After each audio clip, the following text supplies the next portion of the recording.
Hello, and thank you for listening to episode 210 of Got Creeps, your favorite podcast that always makes sure to give you your weekly dose of the weird, mysterious, and creepy. We are your hosts. I'm John, And I'm Leilani.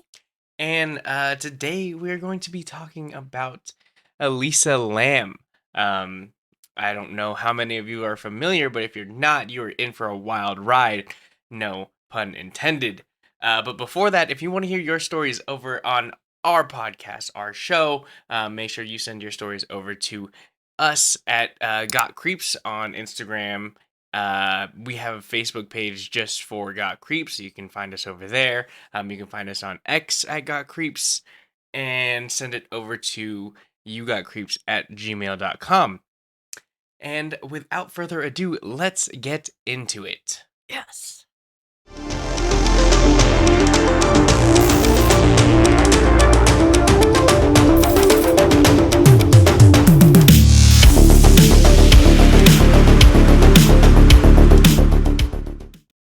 Elisa Lam, a 21-year-old college student from Canada, embarked on a solo adventure to explore the vibrant streets of California. After spending a few days soaking up the sun in San Diego, she arrived in the bustling heart of Los Angeles, eager to experience all the city had to offer. Staying at the infamous Cecil Hotel, Elisa found herself immersed in a place with a dark and troubled past. Built in 1924 with grandeur and luxury in mind, the Cecil Hotel boasted 700 rooms, a lavish spectacle in a city reeling from the Great Depression. But as the years passed, the hotel fell into disrepair, becoming a haven for those seeking the cheapest accommodations in one of the poorest areas in the city, Skid Row. Despite its grand facade, the Cecil Hotel harbored a multitude of security and safety issues, attracting a diverse array of guests, including criminals and those seeking refuge from the harsh realities of Skid Row. Over the years, the hotel had been a magnet for police activity, reports of arson, violence, and even death haunting its corridors. It was within this labyrinth of shadows that Elisa's journey took a chilling turn. After failing to contact her family for several days, a departure from her usual routine of daily calls, a sense of unease began to settle over her loved ones. Concerned for her well being, they contacted the LAPD, sparking a frantic search for the missing young woman. As detectives descended upon the Cecil Hotel, their suspicions grew with each passing moment. Elisa had been staying in a bunked room, part of the hotel's communal living arrangements, and yet her disappearance coincided with her scheduled checkout date of February 1st. Yet when the police arrived to investigate, her belongings had already been removed by hotel staff, a baffling breach of protocol. What they uncovered painted a picture of a carefree tourist open to meeting strangers and exploring the city's hidden gems. But as they delved deeper, their focus shifted back to the Cecil Hotel, a looming presence in Elisa's final moments. It was the hotel's security footage that provided the most chilling clues. After hours of painstaking review, detectives spotted Elisa's haunting image in the confines of an elevator, her behavior erratic and inexplicable. Yet despite their efforts, the footage offered more questions than answers, leading investigators grasping at straws in their search for the truth. And then, a shocking discovery rocked the city to its core. High atop the Cecil Hotel, hidden from view, Elisa's lifeless body was found in a water tower, a grim conclusion to a mystery that had captivated the world. With the top latch closed and no signs of foul play, the circumstances surrounding her death remained shrouded in uncertainty. Some speculated that Elisa had fallen victim to sinister forces that lurked within the walls of the Cecil Hotel, while others whispered of supernatural influences beyond comprehension. But for those left behind, haunted by the memory of a vibrant young woman lost too soon, the truth may never be known. And so, the enigma of Elisa Lam and the Cecil Hotel remains a chilling reminder of the darkness that lurks beneath the surface of the City of Angels. Um, I mean, you and I were familiar with this story. But for a lot of people who don't know, um, what do you think would be kind of like the most interesting aspect to look at? Would you think that like somebody within the hotel had something to do and like killed her Yeah. and or do you think it's like more of like the supernatural aspect? Well, obviously when it's going out, like the media, and they're talking about how, well, one, she's in the Cecil Hotel on Skid Row. She's staying in one of the communal living arrangements, Mhm. and then she goes missing. She fails to check out on February 1st like she's supposed to. She Mhm. goes missing, and all of her stuff is gone before investigators are able to check her place. Right. Yeah, I'm 100% thinking that somebody in the hotel killed her. Like that is what you would think without more information. Right. Right. Okay, cool. And I mean, with all of that information stacked up on top of each other, yeah, like that's the conclusion that you would have came to Mhm. if the investigators didn't look further into hotel security. Right. But they did, But they did, and what they found was crazy. and what they found is not what you're thinking, Right. Um unless you know. so what do you think is most likely to have happened? Do you personally think that it was a person that committed a murder, or do you think it was something supernatural and weird? Knowing what I already know, Yes. Like you knowing like all the facts, everything, because you, like I said, you and I are already familiar with the whole Elisa Lam case and everything. absolutely 104% supernatural. Yeah, I agree. Um, But what doesn't make sense is where she was found, like in the water tower, even knowing what we know. right.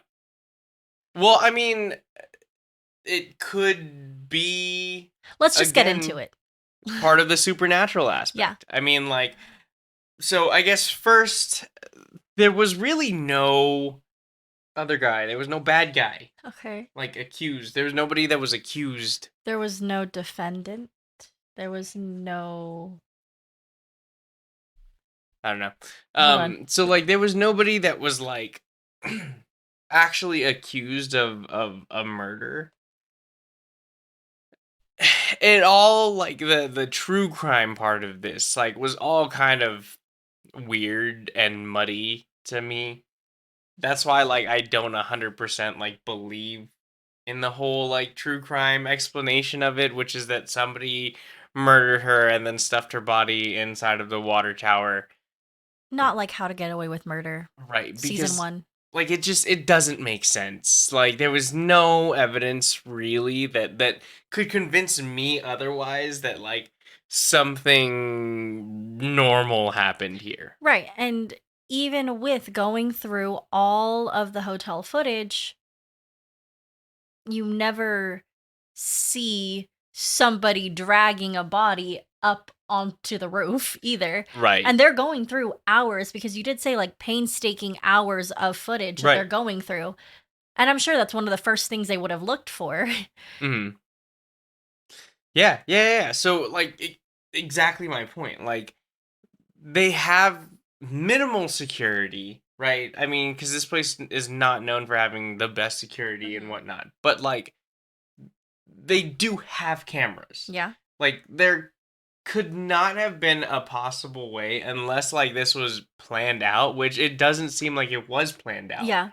It seems like a crime of passion type of thing. Right. If it was to be an actual, you know, crime. It's not like Only Murders in the Building where they're going through like tunnels. Right. Like I said, it couldn't have been something planned. It doesn't seem that way to me. Yeah. So like I don't know. I don't know. It just doesn't add up. So, I mean, like, I don't want to get too much into that because, like I said, I don't like 100% believe that that's the case. I definitely think that something supernatural happened here. Right.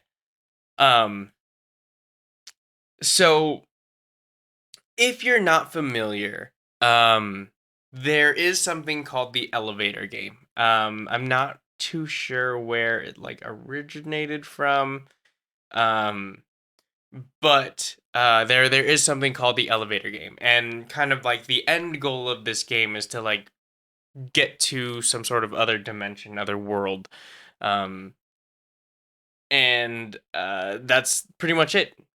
So like I guess we can just go over the rules real quick of like how to play the elevator game. And we are not saying go play the elevator game. We are not saying that. But if you do and have video footage and it happens to get sent to us, we're probably gonna look at it, But we're not telling but you we're to not do telling you it. to do it. We're just saying if you happen to do it and do it Like successfully I enough for would, us to see the result of it. even if you're not successful, like I think after this, I'm just gonna go on YouTube and search for like elevator game videos. So I mean, like if it just so happens to pop up on my like for you page on TikTok or something, I wouldn't be upset about that. If they so somehow like tagged us in it in like a mention or something, like I'm not telling you to do anything. We're not telling you to do it, but also let's just get into what it is so that the people who are maybe not going to possibly do it, they know what to not do. So, what you need to not do is find a building with at least 10 floors. You have to be alone and make sure nobody else joins you in the elevator. Otherwise, you have to start over from the first step. So, you walk in, you press the button to go to the fourth floor, and then it'll open the doors. Don't get out, and then go to the second floor, the sixth floor, the second floor, the 10th floor, and then, like I said, don't get out on any of these floors. And then you're gonna go to the fifth floor. On the fifth floor, there's going to be a young woman, and she's going to come into the elevator with you. You're not supposed to speak to her. Don't look at her. She might look familiar to you. She might sound familiar to you. Don't look at her. Don't speak to her. Don't do anything. Don't interact with her in any way. As you would normally do with somebody coming into an elevator. Right. You just keep your head down and you just look at your phone, whatever. Um, and then you press the first floor. And then if you press the first floor, but the elevator goes to the 10th floor, remain on the elevator. You're still in the game. If you press the first floor, but the elevator goes to the first floor, then exit the moment the doors open. Do not speak or look back. Just leave. Once you, sorry, just leave. Just get the fuck out of there. Um, if you do reach the 10th floor, you can either choose to stay or get off. If you choose to get off, the woman from step four, oh, Yeah. yeah. Um, if you choose to get off, the woman from step four may ask you a question and even call your name. Like I said, don't answer her, don't acknowledge her in any way, just ignore her completely. Um, so now you have actually reached the other world. To know you're there for sure, the sign is that you're the only one there. So I guess you can kind of like explore this world or whatever. It's like an open world game. It's like an open world game, which kind of leads into something that I do want to talk about into the future. It's a weird way to put it, but whatever. Is kind of like maybe she got into the back rooms and then like no clipped into the water tower is what I'm thinking. I'm not thinking like ghosty stuff. I'm thinking she like no clipped out of reality and like somehow ended up into the back rooms and then no clipped back into reality. Face down in the water tower. I mean, face up, face down, you're stuck in a water tower. You can't get out. You're gonna die. Well, I think you are able to open a water tower from No, no, no, inside. no. Because remember, they looked around the inside. There was no way for her to like unlatch the water tower, and it was locked from the outside. Mm. So that's what I think. That's what I think happens. I think that like the other world isn't necessarily like another dimension, like an upside down kind of a thing. The other world is like the back rooms. Okay. But yeah, um, if you do this,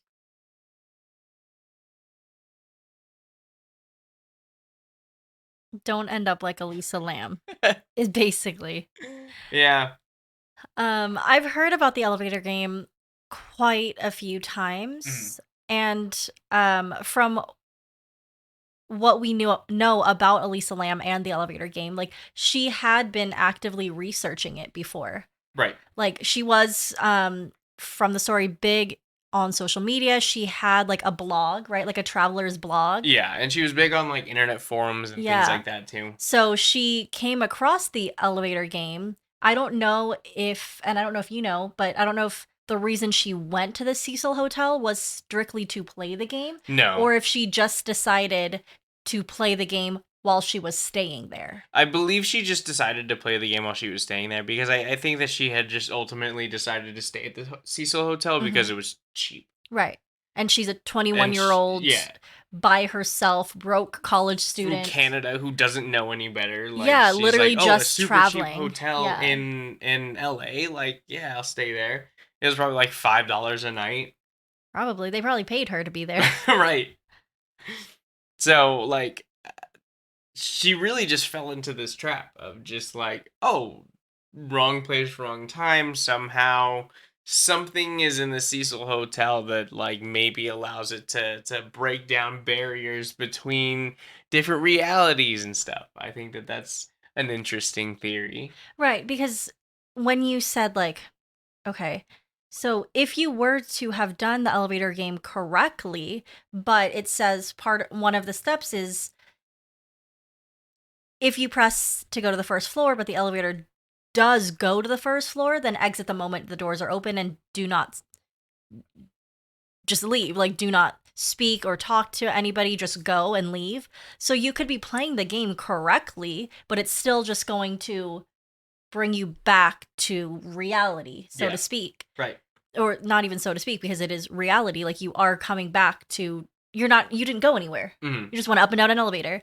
But if it does go to the 10th floor instead of going to the first floor like you picked, Hmm. then you have successfully done the game. So I feel like there is something in the Cecil Hotel that allows the game to be played Right. in the way that it's supposed to be played, I Right. guess. Yeah, yeah, yeah. I agree. I mean, like it could be like on top of like the whole ley lines thing. Mhm. I don't really know too much about like why those work Yeah. and everything. But I know that that's a thing. So it could be like in that whole area. There could be like a bunch of different things. It could be like the amount of death and like bad energy that's built up in this place. Like, Imagine doing the elevator game, not saying you should, but doing it at the Luxor Hotel. yeah, that would be crazy. If Tons of people died Yeah, in the building of the Luxor Hotel. and in the building of the Luxor Yeah. Hotel. In the building of it and in the building of it. Yeah. So, if you guys Probably still have underneath the building of Yeah. it. If you guys have seen season 1, at least part of season 1, or at least seen this episode of season 1, Which you we can't anymore. we talked about the Luxor Hotel. And that's a like I said, we're not telling you to play the game, but if you were to play the game and you're in Las Vegas, Nevada, and you are somehow in the Luxor Hotel, maybe try it, or maybe don't. But we're not saying that. It's a concept. um yeah, I mean like I said, so you could have so many like built up negative energy and all Mm-hmm. that kind of stuff that's there. Um it's crazy. There's a lot of things that could be the case. You said you don't know where the elevator game originated from? Yeah.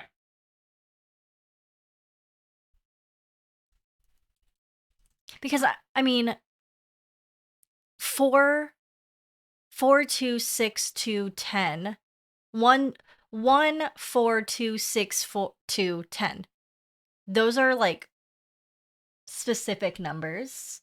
So those have to be like, I don't know, specific numbers to where the game originated from, Maybe. possibly. Maybe. Because, I mean, isn't it 4 is like the number of death in In Japanese? Japan. Yeah, Yeah. origin. In And that is, and she. yeah, and that's where the lady comes in, right? Yeah, actually. That's crazy. South Korea. That's not Japan. I know, but it's South Korea. So let's look at why those numbers are specific. I was just saying South Korea is where it originated from. Oh, I thought you were like agreeing with me because I said like in Japan like 4 means death. Yeah, no, She. I was just saying, like, because like I said, these are very specific numbers, so maybe. You said and then you said South Korea. Yeah, and I said, wait, that's not Japan. Oh, interesting. So it has the elevator.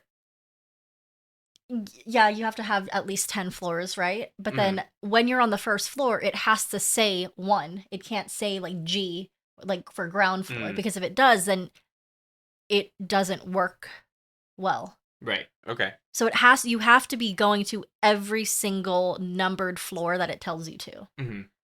But I'm not seeing why. Oh, hold on.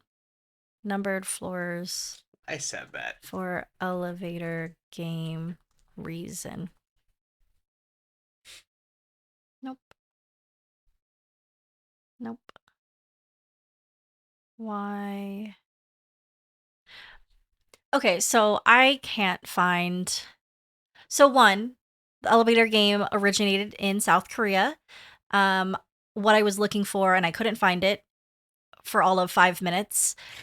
Why the specified numbers are specified, like why you have to go to the 4th floor, then the 2nd floor, then the 6th floor, then back Mm. to the 2nd floor, then to the 10th floor. I don't know why those are the numbers they picked out. So, if anybody does know, tell us, let us know. Let's add it into our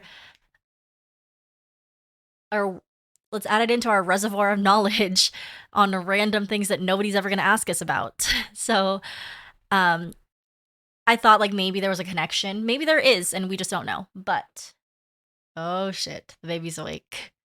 All right. So we have a little intruder coming in. Um. I don't know what this means for the rest of the episode. Thank you. Thank you. Hi. Hi.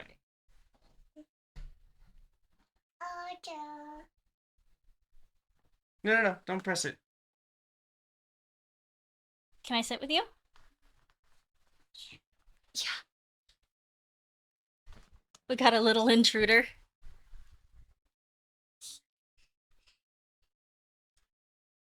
All right. Well, I think that's gonna be it for Elisa Lam. Somehow we gained an extra host. Um, I hope this is not going against any sort of child labor laws, um, or anything like that. Do you have anything that you want to add?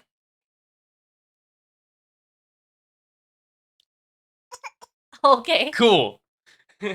What do you got for us? Yeah. I'll help you out So, here. um, are you gonna help? Do you want to do one segment? Yeah? Yeah. You want to do a segment? Okay. So, as always, we have our creep pick of the week. And this week's creep pick, we are diving into the heart pounding terror of P2. Hi. It's okay. What do you want to talk about? What do you have to say? What do you have to say to the people? Would you like to say something? Yeah, what do you want to say?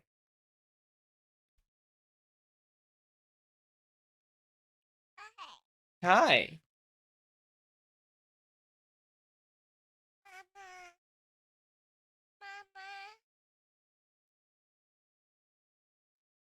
And she's off. So, let's get to our creep pick. This week, we are diving into the heart pounding terror of P2. Picture this, it's Christmas Eve, and Angela, a workaholic executive, finds herself trapped in a parking garage after her car refuses to start. Thanks, baby creep. We are diving into the heart pounding terror of P2. Picture this, it's Christmas Eve, and Angela, our workaholic executive, finds herself trapped in a parking garage after her car refuses to start. But here's where the nightmare truly begins. Enter Thomas, the seemingly helpful garage attendant who offers his assistance only to later reveal his sinister intentions. Before she knows it, Angela wakes up chained to a chair in Thomas's office. She's dressed in different clothes and is facing a horrifying reality. With everyone else gone for the holidays, Angela's left to fend for herself against this deranged psychopath. It's a desperate fight for survival as she navigates the labyrinth corridors of the parking garage, with Thomas lurking around every corner. The tension is palpable, the atmosphere suffocating, as Angela races against time to outwit her captor and escape before it's too late. Their cat and mouse game will leave you breathless until the very end. So, if you're in the mood for a holiday horror in March, April, whenever, that will leave you checking your rear view mirror, look no further than P2. Just be sure to keep an eye on the shadows, be just a little wary of strangers. You never know who might be lurking in the corners of the darkness. So P2. P2 is crazy because I don't even remember watching it. I don't remember this movie at all. You don't remember this at all? No. I think there's another movie in that same series, but it's a crazy movie. It's not like supernatural or anything. It's just Right. It's just people being evil. Yeah. Yeah. And I think that, like, a lot of the times, like, those movies are, like, the kind of movies that, like, get my heart racing the most. Mm-hmm. Yeah, supernatural stuff is scary, but I don't know. Something about, like, real life things that, like, could happen to me at any point, like, freak me out way more. It's such a good movie, though. Let's watch it again. Yeah, we should watch it again just because, well, 'Cause when he said elevator, I was thinking of, like, a lot of other movies I could go with, but then I was like, let's go with, like, P2. Mm-hmm. Because if you can hear Baby Creep, apologies. she's just living her life, living her lavish life on the ground. We're recording this on Easter, so we're trying to, like, figure out this.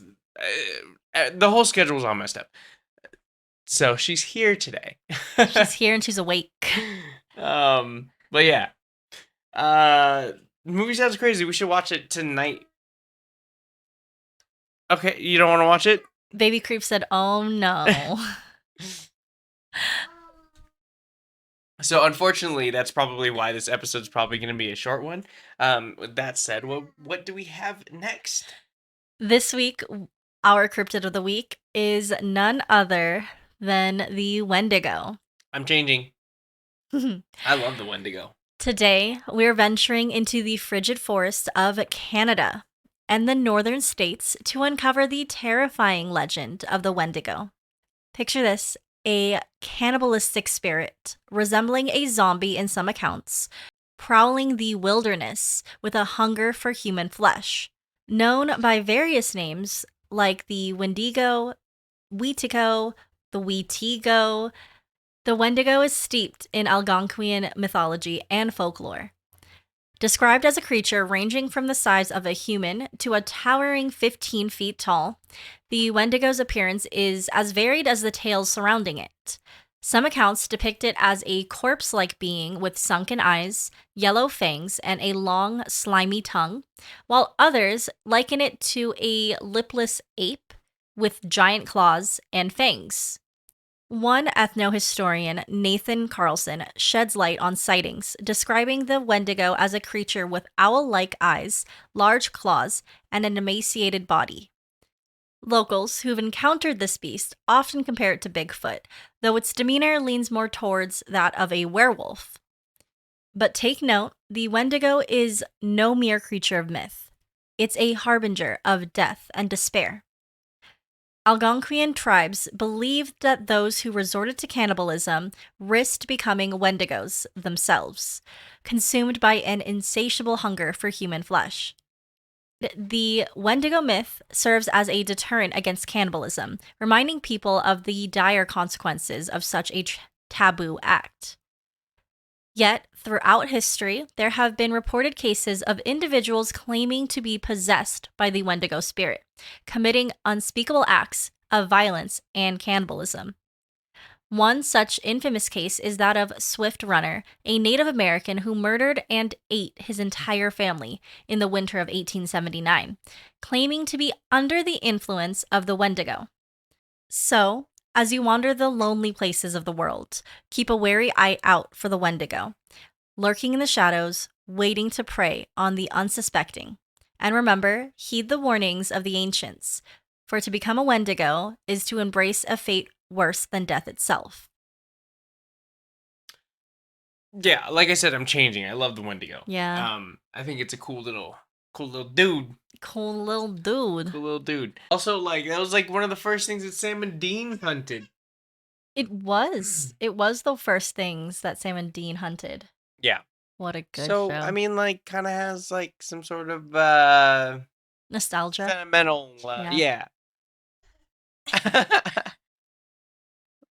Is What that what is you that think? for? That's what you think about the Wendigo?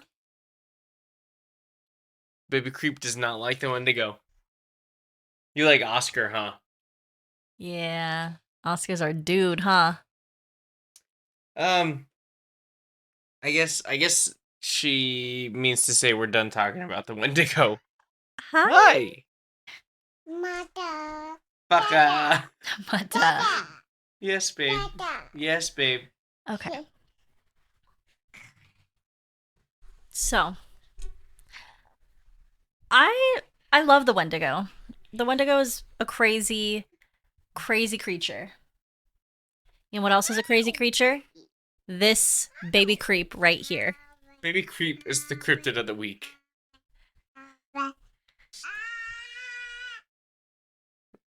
What? Careful, she spits venom. Yeah. She got talons. She has cursed speech. Yeah. So, that's our cryptid of the week. Hello? I need that. Unfortunately, that is going to be all for us. We have to cut it short today. It's Easter. We're going to go spend time with the family. But we will catch you guys on the next one. You can find us over at Got Creeps on Instagram, Facebook, and X. You can find my personal socials over at John_Raimundo on Instagram and X, and just my name on Facebook. You can find me at Leilani May Raimundo on Instagram. And for right now, however much longer that is, Leilani Gilberte on Facebook until I change it to Leilani Raimundo because your girl finally got her name changed. It's almost been a year. So a while. Yeah, almost been a whole year since we got married, but Leilani Gilberte on Facebook until further notice. But thank you again for listening to the 10th episode of Got Creeps. Don't forget to like the video, like the podcast, give us a 5-star rating, and share with your friends so that we can reach more people who love the weird, mysterious, and creepy. We'll be back next week with your weekly dose of the creeps. Bye-bye. Bye.